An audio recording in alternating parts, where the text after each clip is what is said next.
नमस्कार, मैं जितेंद्र चतुर्वेदी। प्रधानमंत्री नरेंद्र मोदी के खिलाफ विपक्षी अलंबरदारों ने चौतरफा घेराबंदी की। एक तरफ सियासी किसानों को बैठा दिया गया तो दूसरी तरफ प्रशांत भूषण सरीखे लोग सुप्रीम कोर्ट से नरेंद्र मोदी की घेराबंदी करने लगे और फिर सदन में यह ठेका महुआ मोइत्रा को दिया गया था और जो कसर बची रही उसके लिए राहुल गांधी ने 2022 में ही यात्रा निकाल दी, जिसे पहले भारत जोड़ो यात्रा कहा जा रहा था।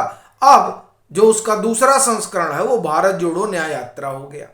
इसके जरिए इनकी कोशिश ये रही कि किसी तरह से नरेंद्र मोदी की अगुवाई वाली भाजपा को सत्ता से बेदखल किया जाए।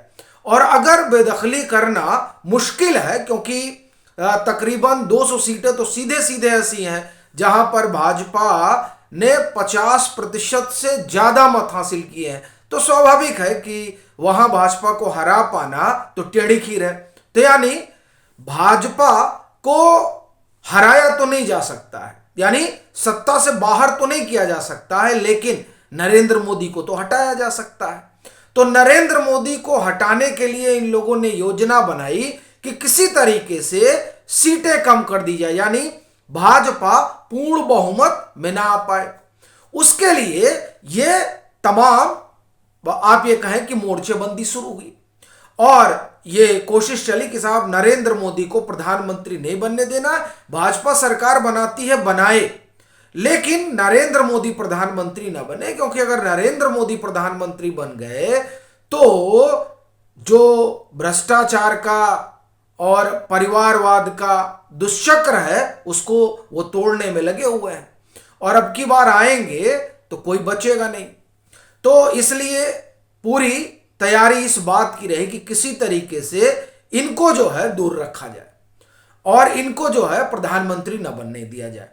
उसके लिए इस मोर्चेबंदी के अलावा एक प्रयोग बिहार से भी शुरू हुआ 2022 में। अगस्त 2022 वो साल है जब बिहार प्रयोगशाला बनता है नरेंद्र मोदी की अगुवाई वाली भाजपा को सत्ता से बेदखल करने के लिए। लेकिन प्रधानमंत्री नरेंद्र मोदी भी आप एक तरह से कहें कि बड़े राजनेता हैं, उन्होंने किया कुछ नहीं, लेकिन आज जो स्थिति है उसमें ये जो इंडी गठबंधन है जिसके सूत्रधार नीतीश कुमार हुआ करते थे, वो तो बहरहाल अब उस इंडी गठबंधन का हिस्सा रहे नहीं, वो एनडीए में आ गए। उस इंडी गठबंधन को 100 सीट मिलेगा, इस पर भी सवाल खड़ा हो गया है। और ये सवाल ऐसा नहीं कि मैं खड़ा कर रहा हूं, इंडिया टीवी सीएनएक्स का जो सर्वे है वो बता रहा है कि ये जो गठबंधन बना, इस गठबंधन का जो कुल ताकत है उसको लगा दिया जाए तो भी ये सैकड़ा नहीं पहुंच पाएंगे, यानी 3 डिजिट तक सीटें मिल पाना इनके लिए बड़ा मुश्किल हो गया है। और अब आप कहेंगे तो क्या इसमें ममता बनर्जी को भी जोड़ा गया है? तो नहीं, ममता बनर्जी को नहीं जोड़ा गया, क्योंकि वो तो पश्चिम बंगाल में अकेले लड़ रही है, तो वो तो वैसे भी इंडी गठबंधन का हिस्सा नहीं है इस तरह से देखा जाए तो उनको माइनस करके अगर आप देखें तो ये लोग 98 सीटें इनकी बताई जा रही हैं। और अगर आप देखें कांग्रेस का, तो कांग्रेस का तो हाल बड़ा बुरा हो चला है। 37 सीटें कांग्रेस को मिल रही हैं। अब आप सोचिए, ये राहुल गांधी वाली कांग्रेस है जो अपने राजनीतिक इतिहास में सबसे खराब दौर से गुजरेगी अगर इस आंकड़े पर चले जो ओपिनियन पोल आया है उसकी माने तो। और उसकी वजह स्पष्ट है कि जो वामपंथी विलुप्त प्राय प्रजाति हो गए हैं हिंदुस्तान में, उन वामपंथियों के कंधे पर बैठकर राहुल गांधी 2024 की सियासी बैतरणी में अपने लिए कुछ कुछ तलाश रहे हैं, तो हासिल यही होगा। क्योंकि जो पश्चिम बंगाल में अपना वजूद नहीं बचा पाए, जो पूरे हिंदुस्तान से गायब हो गए, वो कांग्रेस का रिवाइवल प्लान कर रहे हैं, तो जाहिर सी बात है कि 37 सीटें ही मिलेंगी। लेकिन फिर आप कहेंगे कि क्या बात कर रहे हैं, यहां तो एकदम माहौल बना दिया गया है। तमाम दिग्गज विश्लेषक उतर आए हैं और बता रहे हैं कि नहीं, अब तो एनडीए बड़ा कमजोर हो गया है। अच्छा, आप देखिए कि जो लोग इस तरीके की बात कर रहे हैं और जो जो जो इस तरीके का एक पॉलिटिकल नरेटिव गढ़ रहे हैं, सवाल ये उठता है कि एनडीए कमजोर कहां से हुआ। उत्तर प्रदेश में जयंत चौधरी ने इंडिया जो गठबंधन है उसको उल्टा कर दिया, वो चले गए एनडीए में, और उनके एनडीए में जाने से आप देखिए कि नरेश टिकैत किस तरीके से अकबबूला हो गए कि हमसे पूछा ही नहीं इन्होंने।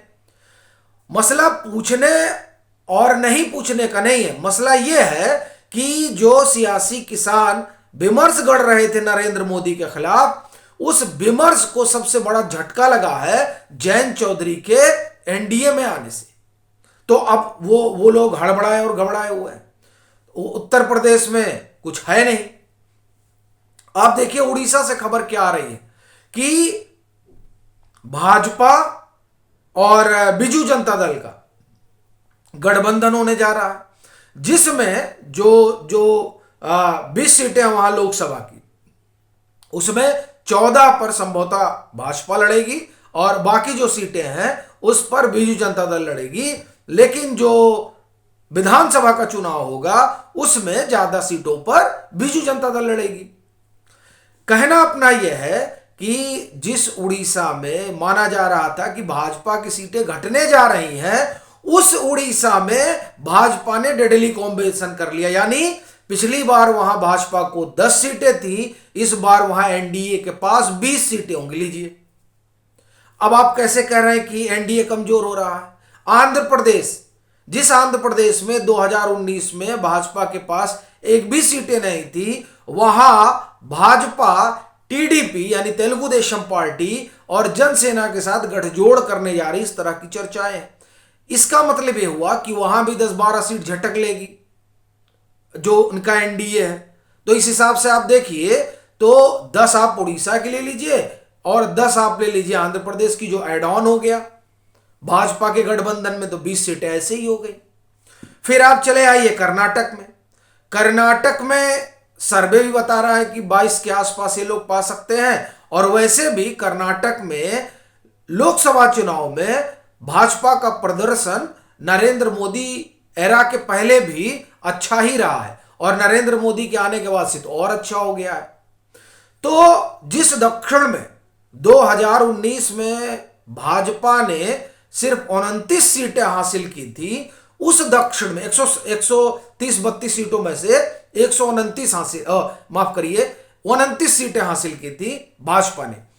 उस दक्षिण में भाजपा का या आप कहें एनडीए का टैली बढ़ने जा रहा है, और संभावना यह है कि तकरीबन 40-45 सीटें यहां से वो निकाल सकते हैं। यानी भाजपा का गठबंधन, जिसमें तमिलनाडु में भी सीटें दी जा रही है कि 4-5 सीटें निकल सकती हैं, और तेलंगाना में 4 जीते ही थे, 5 निकल सकती हैं।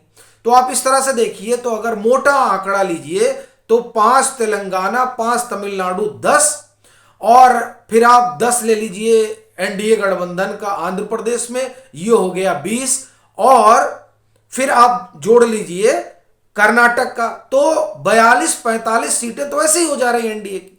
तो अब ग्राफ कहां से गिर रहा है, बड़ा सवाल यह है। फिर जो बिहार प्रयोगशाला बना था, उस बिहार से उखड़ गए हैं, वहां नीतीश कुमार है एनडीए के साथ।